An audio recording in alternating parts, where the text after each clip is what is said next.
Hi, Lisa White with IVF Manifesting a Miracle, here for a very mini clinical conversation with Dr. Greene. How are you, Dr. Greene? I'm doing great. How are you? Really good. Thank you so much. So I have a question. It was proposed to me from a past client. She wants to have her second baby and early 40s, wondering if the age of a woman's uterus matters in carrying, Yeah, IVF. first of all, questions that are very specific are great questions because, at least one person out there is interested, but you also know that other people are wondering. And unfortunately, like most things in biology, the answer is not as simple as the question. And the answer, I'll give you a one-word answer, and the answer is depends. Okay.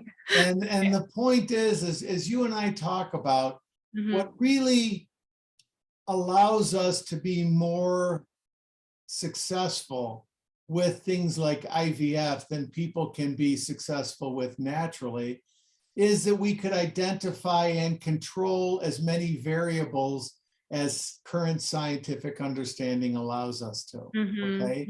With IVF, we're controlling the egg, we're controlling the sperm, we're then testing the embryo. With standard IVF, we're then trying to create the ideal uterine environment to put the embryo back.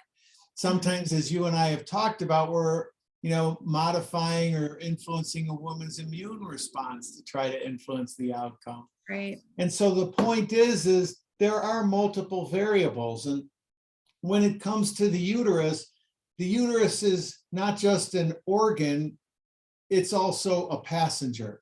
Okay. And so, a healthy uterus in a woman in her 50s is capable of carrying a pregnancy. And I could tell you, when I was in California, my oldest patient to deliver was 58. Now, it was an embryo created from a young egg donor and a sperm donor. And we had to do some things to try to, optimize what was going on hormonally in her body to give the passenger, which is her uterus, the ability to carry its own passenger, which is the embryo. But if we wouldn't have done some extra things to optimize, the environment that the uterus was in, then, it would not have been successful. So, the way I would simplify the answer is that, yes, most women with a healthy uterus can still carry a pregnancy and do it very effectively and very efficiently. Okay. But it is important that that person go through various testing to make sure that their overall biology has not changed since their previous pregnancy. Okay. Thank you. Absolutely. Yeah, it's just a question that I've heard a couple people actually ask, like, as we age and if our uteruses, if that's really like a big factor. Well, yeah, and I think you and I have talked informally that there's a well-known case of a woman in Belgium that she donated her uterus to her daughter. Her daughter, for reasons that I was not involved in the care, so I don't know the details, but her daughter did not have a uterus, but she had her own ovaries. And so this woman that was in her late 40s donated her uterus to her daughter. They did a transplant. And then this woman then had a baby with her egg and her husband's sperm and carried that pregnancy in her mother's uterus, only in her body. That is so incredible. And so it just gives you an idea of the type of things that science can do. And before anyone goes into too much, about uterine transplants, I am not involved in uterine transplantation. I believe there are about 5 different centers in the United States that are doing uterine transplants. Wow. They're extremely expensive.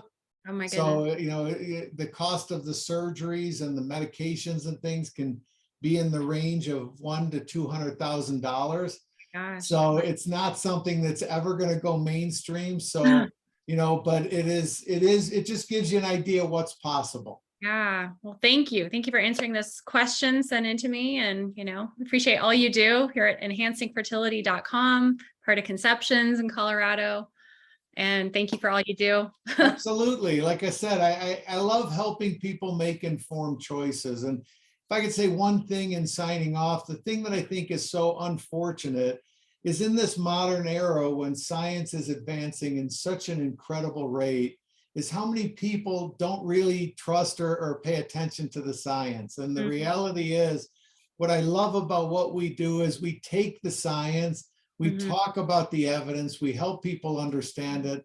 And then if they decide to ignore it, it's just unfortunate, but at least it's not because they're being misled.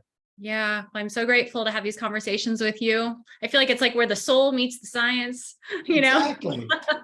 I appreciate you, and connect with me, those of you at IVFmanifestingamiracle.com. Here for y'all.